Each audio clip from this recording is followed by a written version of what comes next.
feasible. Now first, what kind of student groups are the Ivy League school students composed of?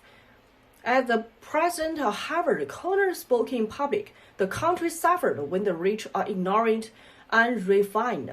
Inherited wealth is a mitigated curse when divorced from culture. Nothing less than the good of the nation requires that Harvard and like institutions admit the sign of privileges, even when their merits fall well short of qualifying them for the natural aristocracy. To do otherwise would permit a dangerous Philistinism to prevail in the American elite. There are 7 student groups in the Ivy League school. First group, the descendants of general donors. Ivy League universities in the United States are all private universities.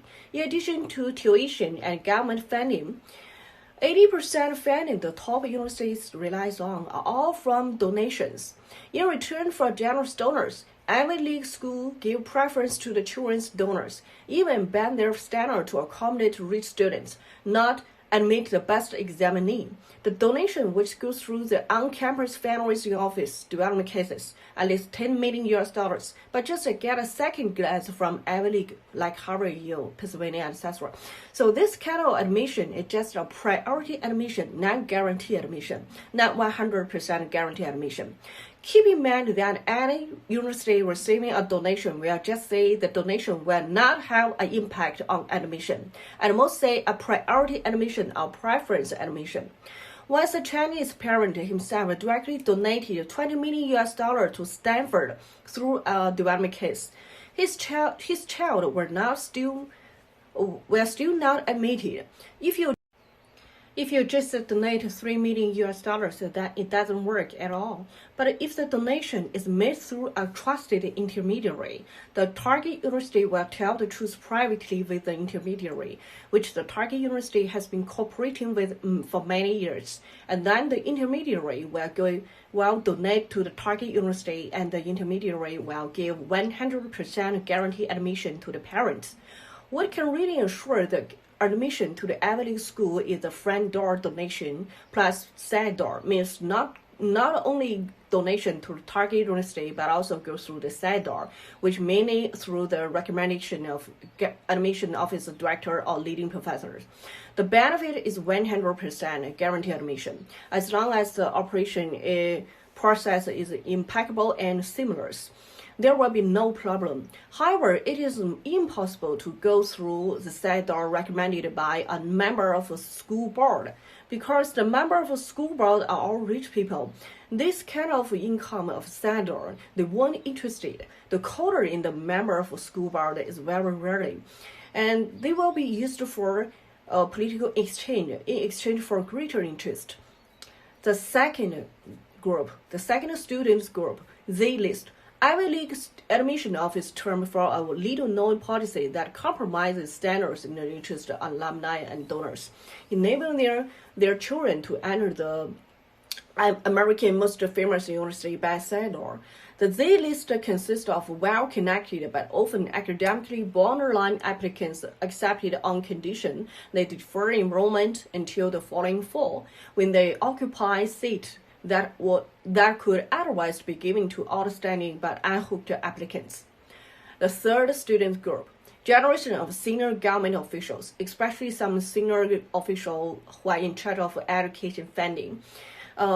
Children of education funding also including senator, representative, children of national leaders, the children of members of national royalty. And celebrity children can enhance the popularity of the top university and the colleges. The fourth group, students. The children of a top university teacher.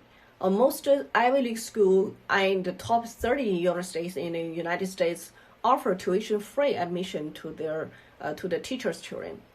The fifth student group. The specially recruited high-level athletes. The top university also give preference to athletes. Once every 4 years, athletes compete on behalf of their alma mater in the Olympics, drawing worldwide media coverage to their top university and benefiting the school's reputation. Some applicants or athletes also be a donor. The sixth students group, minority American students who receive preferential treatment under affirmative action. Affirmative action advocates taking care of vulnerable groups such as minorities in college admission and government tenures. It's a risk-first law to protect them from discrimination and unfair treatment in education and work. Ethnic minorities include African American, Hispanic American, Mexican American, and Native American, but not Aryan American. The seventh group, juniors.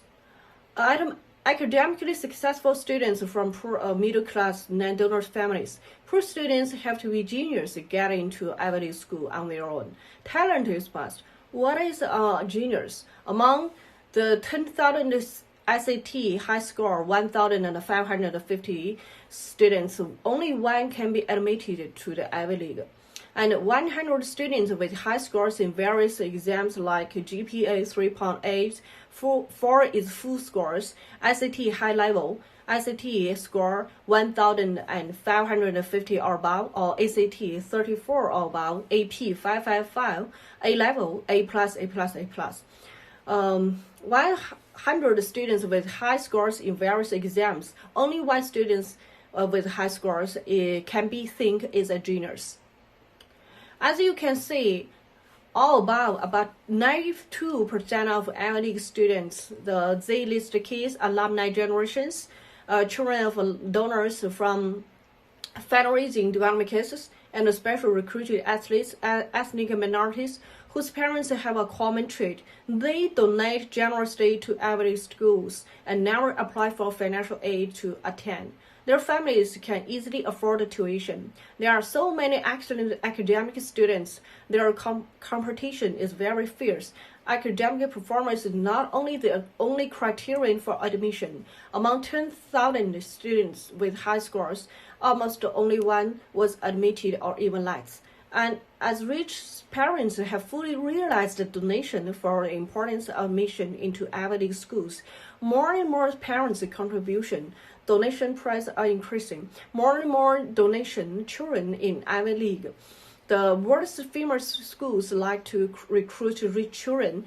If a rich is not willing to contribute, his or her children also do not have any competitive advantage.